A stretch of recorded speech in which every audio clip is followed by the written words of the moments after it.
Quand j'ai porté plainte la première fois, j'ai dit attendez, j'ai dit vous pouvez pas le laisser se promener là, tranquille dans la rue. Et on m'a répondu mais madame, de toute façon c'est un mineur, tant qu'il n'aura rien fait de grave, il n'aura rien de fait, il y aura rien à faire en gros. Tant qu'il tue pas, en gros, hein, parce que c'est en gros un peu ça, hein, ben, on ne bougera pas plus que ça, quoi. Vous avez porté plainte 2 fois après que votre fils a été racketté sous la menace d'un couteau par un camarade de classe.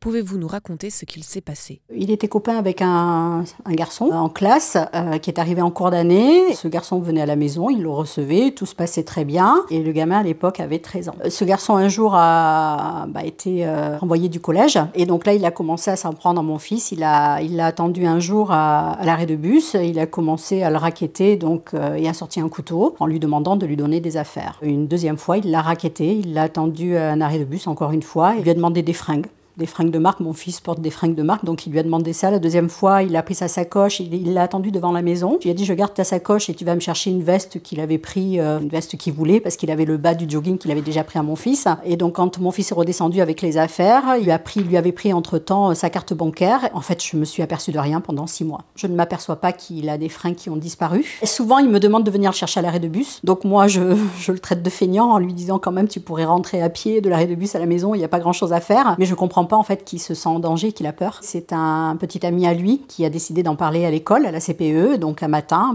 j'étais au travail et l'école m'a appelé en me disant on a un problème avec votre fils est racketté. Dès que l'école m'a averti, en fait, moi j'ai porté plainte aussitôt. Ensuite, j'ai appris qu'il avait quand même agressé ou menacé un prof et je crois c'est un surveillant de son collège, là où était mon fils, hein, qu'il avait été renvoyé déjà de plusieurs collèges. Et après, mon fils donc m'a dit qu'il intimidait beaucoup de personnes, beaucoup de gamins, qu'il était capable de beaucoup. Je dépose plainte une deuxième fois, puisque un jour, mon fils rentre de l'école et me dit « Maman, ce garçon a recommencé et il est passé par le biais de mes amis en disant que à cause de lui, il risquait de faire de la prison et que de toute façon, il cherchait à me contacter, il voulait que je le rejoigne dans un bois parce qu'il voulait parler, alors que bon, c'était pas du tout le but, je pense, et que de toute façon, il risquait de venir à la maison et il nous insultait, quoi. Enfin, en gros, je vais venir avec ma bande, je vais te fracasser la tête et je vais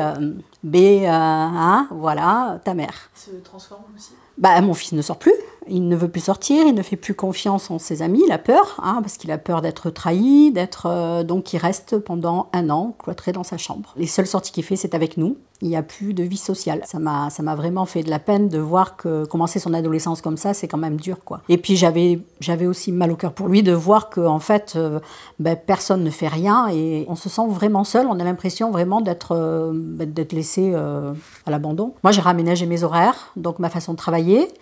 De façon à pouvoir aller le récupérer à l'école, à pouvoir l'amener à l'école, même demander à des voisins quand moi je peux pas à ce qu'ils le récupèrent, parce que même maintenant, j'ai toujours peur pour lui, on ne sait pas. Il a fallu que vous écriviez une lettre au procureur de la République pour que vous soyez entendu par la justice. Le rectorat de Bordeaux, lui, à l'époque, parle d'une simple situation personnelle et extérieure au collège. Quand j'ai porté plainte, j'ai envoyé un courrier au procureur de la République. Donc bon, suite à ça, on a confié le gamin à un éducateur. Et donc là, j'étais un petit peu en colère parce que je me suis dit, s'il y a que ça de fait pour un gamin qui se promène avec un couteau et qui harcèle des gens et qui fait quand même du mal autour de lui, parce qu'il n'y avait pas que mon fils. Moi, j'entendais qu'il y avait beaucoup de gamins de l'école qui en avaient peur. Je ne sais pas combien d'enfants qu'il a tabassé, qu'il a tapé, qu'il a menacé. Et ces enfants n'ont pas porté plainte, donc ça ne se sait pas non plus.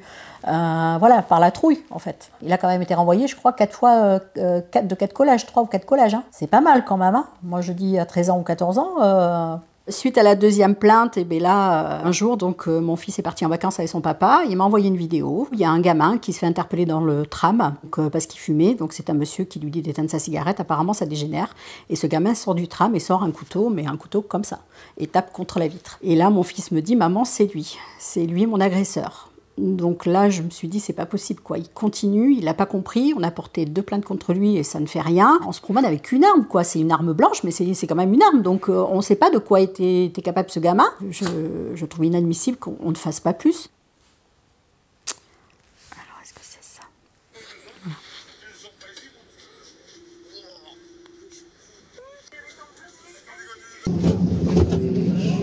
Non, j'ai pas 2 ans.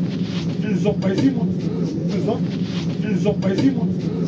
Wow. Je ne connais pas.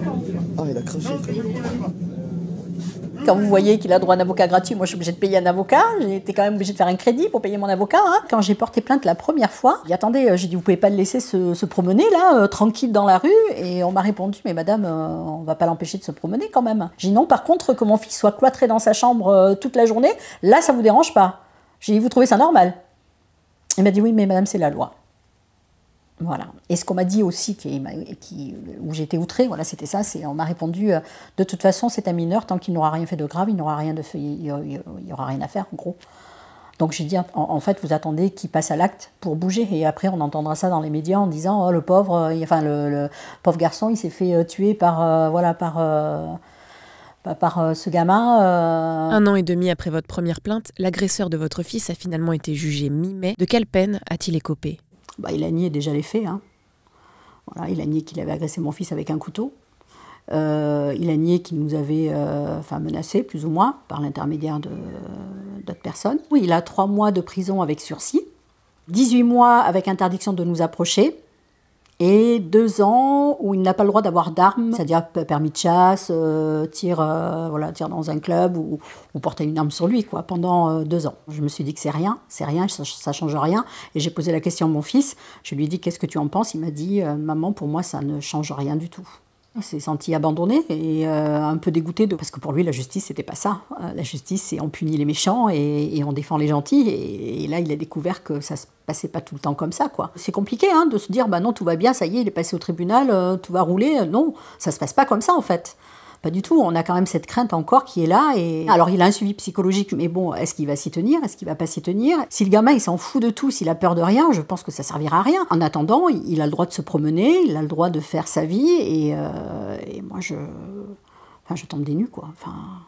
Il faut changer les lois, il faut que ça soit plus strict. À mon époque, on entendait parler de maisons de redressement. Aujourd'hui, je n'entends plus ce terme-là, je ne sais même pas si ça existe encore. Enfin, de les suivre de plus près. Là, ils sont lâchés dans la nature. Moi, c'est ce que je dis. Ou une maison de correction, ou les foutre à l'armée. Là, il n'y a plus d'armée, qu'ils y aillent. Hein. Ça va leur faire un peu les pieds, quoi. C'est pas méchant, ce que je dis, mais au moins que ça leur apprenne ce que c'est que la vie et que ça les calme, surtout. Faire payer les parents, parce que c'est pas nous, les contribuables, qui devons payer pour ces gens-là. Mais j'ai dit, je ne m'acharne pas contre cet enfant. C'est pas de la vengeance, hein. C'est juste qu'il faut faire quelque chose. J'aimerais surtout que ce gamin il s'en sorte et qu'il ne recommence plus. Et il va grandir, et plus tard, qu'est-ce qu'il va devenir? Enfin, ça va être pire encore. C'est malheureux pour ce gosse qu'il en arrive là. C'est triste, c'est très triste.